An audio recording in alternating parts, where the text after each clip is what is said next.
durante el día, ¿no? Porque eh, también tiene que ver con el ciclo de fotosíntesis y respiración, ¿no?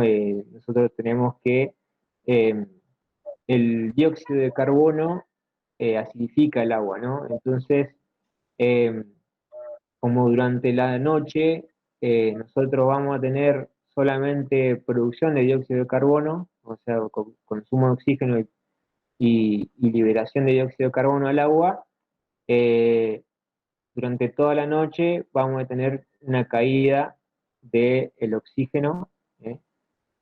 Y del pH por la producción de dióxido de carbono, ¿no? Y digamos, cuando empieza el día, empieza a haber fotosíntesis y las microalgas empiezan a captar el dióxido de carbono y la reacción va a ser inversa, entonces va a estar subiendo el pH durante todo el día, ¿no? Y acá vemos dos curvas diferentes, en dos estanques diferentes con una alcalinidad diferente, o una alcalinidad media o una alcalinidad recomendable. El pH va a variar mucho menos eh, que con una alcalinidad muy baja, ¿no? Entonces, ahí vemos la importancia que tiene la alcalinidad para los estanques, ¿no? Bueno, el amoníaco es otro de los parámetros. En realidad, el amoníaco no es eh, importante en lo que sería cultivo semi-intensivo en estanques, porque, digamos, como le decía hoy, es un ecosistema donde tenemos los organismos en un relativo equilibrio, entonces vamos a tener una buena cantidad de bacterias que van a estar trabajando el amoníaco, además también hay microalgas que lo pueden tomar como fuente de nitrógeno, entonces no vamos a tener problemas con el amoníaco, a no ser que pasemos a un sistema intensivo, o sea, muchas veces el productor empieza a ponerle aireación para empezar a aumentar la producción en ese mismo estanque. Entonces empiezan a poner aireación, aireación, aireación, va a poder aumentar la producción en ese estanque, pero con un límite, y ese límite lo va a dar la acumulación del amoníaco, que ahí sí va a empezar a acumularse a niveles peligrosos porque ya no va a haber, digamos, este, un ecosistema que lo absorba, ¿no? Eh, bueno, obviamente el amoníaco se origina por la excreción de los mismos organismos acuáticos, bueno, polución, descomposición de materia orgánica, sería más o menos lo mismo, y nitrificación, muerte de exceso de algo, en realidad muerte súbita del fitoplancton, eso se da cuando tenemos un exceso de fitoplancton, este, y bueno, digamos, el amoníaco actúa este, asfixiando a los peces, por lo cual para contrarrestar un poco el efecto del amoníaco, este, lo que se puede hacer es mantener niveles altos de oxígeno.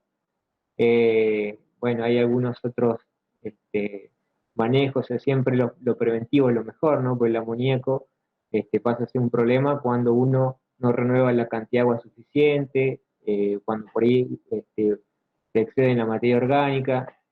Eh, Tratamientos para reducir el pH, bueno, eso en realidad es más complicado porque habría que empezar a usar ácido, eso ya es complicado los cálculos, pero bueno, es algo que se recomienda. Nosotros no tenemos problema con amoníaco porque no trabajamos a esos niveles de producción. Pero bueno, eso de reducir el pH tiene que ver con esto. O sea, nosotros tenemos eh, en el agua el amonio en dos formas, ¿no? El no ionizado y el ionizado. El no ionizado es la forma más tóxica y que, digamos, están en equilibrio estas dos formas en el agua y va a depender de la temperatura y el pH que tengamos en el agua, cuál va a ser la forma dominante, ¿no? Si nosotros tenemos una temperatura alta y un pH alto, la forma dominante en el agua va a ser el no ionizado, que es la más tóxica, por eso lo de reducir el pH, ¿no? Este, otro de los parámetros importantes es el color y la turbidez del agua. Normalmente ese color del agua está dado por partículas del suelo en suspensión y el fitoplancton, ¿no? Esas son las dos más importantes. También podemos llegar a tener detritus y bacterias y sustancias únicas disueltas, pero eso es más raro que aparezca. Eh, y, digamos, el color o la turbidez del agua nos puede dar pautas para saber qué tan productivo está el, el estanque, ¿no? Acá, bueno, en la imagen vemos que el agua de fondo se ve verdecita y acá se está utilizando el disco de Secchi para medir transparencia, ¿no? El disco de Secchi, bueno, es un disco que se puede fabricar de manera sencilla. En este caso lo fabricaron con una cinta métrica donde se puede medir cuántos centímetros se hunde el disco de Secchi hasta que se deja de ver, y entonces la medición de la transparencia del agua.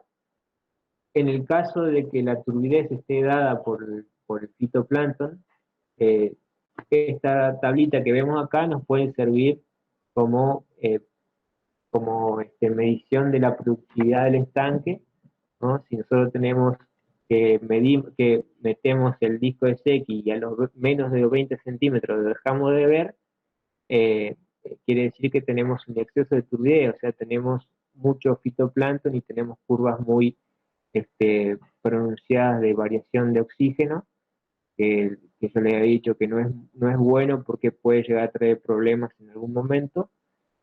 Si se pierde entre 20 y 30 centímetros, bueno, la turbidez comienza a ser abundante, quizás ese sea el momento de actuar, hacer alguna renovación de agua para diluir el fitoplancton. Entre los 30 y 45 centímetros las condiciones son buenas. Digamos, eso es lo que nosotros buscamos cuando arrancamos con un estanque, que lo tenemos vacío, lo cargamos de agua, lo fertilizamos.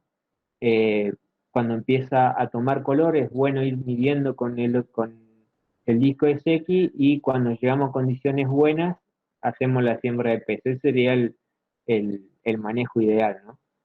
Cuando estamos entre 45 y 70 centímetros, bueno, el fitoplancton es escaso, si bien no hay peligro para los peces, sí puede pasar que si la luz del sol penetra hasta el fondo del estanque, empiezan a formarse como lo que serían las plantas arraigadas, que después traen problemas al manejo cuando uno va a hacer la cosecha, cuando va a hacer algún muestreo, lo que sea. Es muy engorroso hacerlo con plantas dentro del estanque, o a veces es imposible, pues la planta te levanta en las redes.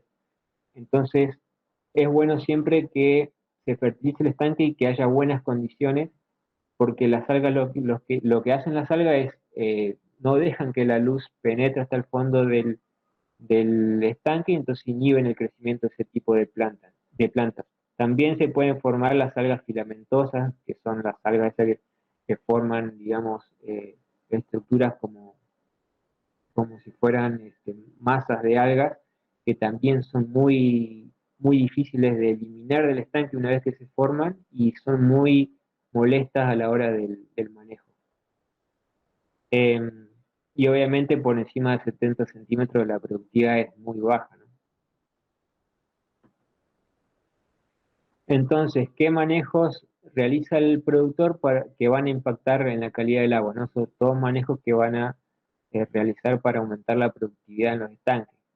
Tenemos encalado, fertilización, alimentación, manejo de la densidad, aireación, renovación del agua y secado del estanque, ¿no?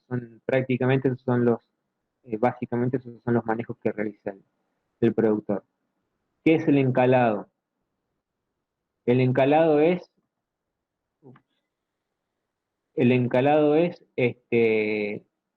tirar cara al estanque, ¿no? Tenemos dos posibilidades. Eh, una es tirar cal viva o hidratada, que sería la cal de construcción, y en ese caso lo estaríamos utilizando para desinfectar el estanque. O sea, eso es recomendable usarlo cuando nosotros tuvimos algún problema sanitario, si apareció algún parásito o alguna enfermedad que nos afectó a los peces. Una vez que hicimos la cosecha o que vaciamos el estanque, lo más conveniente es encalar el fondo del estanque cuando todavía no se seca el estanque, esparcir cal, para matar los organismos patógenos que hayan quedado ahí en el fondo, ¿no? Bueno, ahí está la tasa de aplicación, ¿no? Entre 1000 y 2000 kilogramos por hectárea.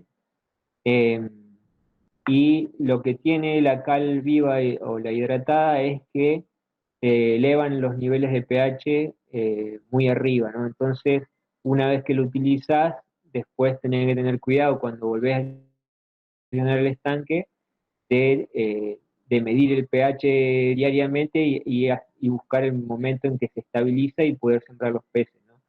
Hay que tener mucho cuidado porque uno después fertiliza y empieza a irse el pH muy arriba y podemos tener problemas de mortandad también. Eh, y después tenemos la cal agrícola. Bueno, acá no sé qué me pasó en la presentación, que no me apareció lo de la cal agrícola, pero la cal agrícola se utiliza para otra cosa, es para aumentar la alcalinidad total del agua. Lo que le decía recién, si se tiene una alcalinidad baja, nosotros podemos llegar a tener problemas eh, con las variaciones de pH, o en el caso de que tengamos un suelo ácido, ¿no? En el caso de que nosotros vamos a arrancar con el emprendimiento, medimos el pH del suelo y vemos que el suelo es muy ácido, eso va a impactar después en el agua, o sea, el pH del agua va a ser bajo, entonces se puede corregir con la cal agrícola también. Por acá tenía una tablita, pero no sé qué pasó. No creo que la tengo acá. Ah, acá está. No, acá está la tablita, dependiendo del pH del suelo por un lado y del pH, perdón, de la alcalinidad total del agua por el otro. Vamos a ver las diferentes tasas de aplicación que se pueden utilizar de cal agrícola para corregir esas situaciones, ¿no? Tenemos lo que es la fertilización. La fertilización es muy importante en este tipo de sistemas, en lo que sería sistema semi-intensivo en acuicultura. A nivel mundial, la fertilización es la forma mayoritaria de producir. Eh, Nosotros acá en el Senado utilizamos una sola fertilización, que es al principio cuando arrancamos con la temporada de producción, y después ya utilizamos un alimento balanceado completo, o sea, no necesitamos reforzar la fertilización. En cambio, hay sistemas donde se hace solamente con fertilización, y si no es fertilización más un alimento suplementario, o sea, sería un alimento que no es balanceado completo, sino que tiene algunos ingredientes como para suplementar. Bueno, en el caso entonces de este manejo es básicamente aumentar la productividad del estanque, aumentar el alimento natural que contiene el estanque. Eh, Obviamente eso al tener un buen fitoplancton, vamos a tener la posibilidad de contar con una buena concentración de oxígeno. eh, eh, Vamos a disminuir los desechos metabólicos, como decía hoy, por ejemplo, el amoníaco puede ser tomado directamente por el fitoplancton.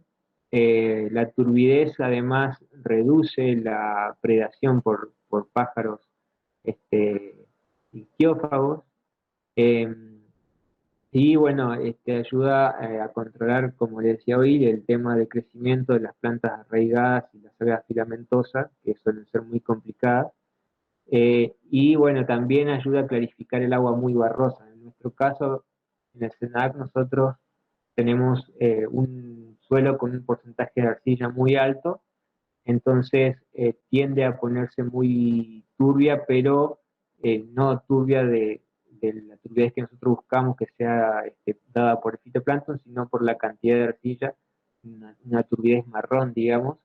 que puede, o sea, si bien los peces están acostumbrados a ese tipo de ambiente, por ahí nos limita un poco la productividad del estanque, ¿no? Entonces, este tipo de fertilización también ayuda a que se clarifique el agua, porque estamos hablando de partículas de arcilla con carga negativa, y nosotros estamos agregando partículas con carga positiva, que termina haciendo que decanten, ¿no?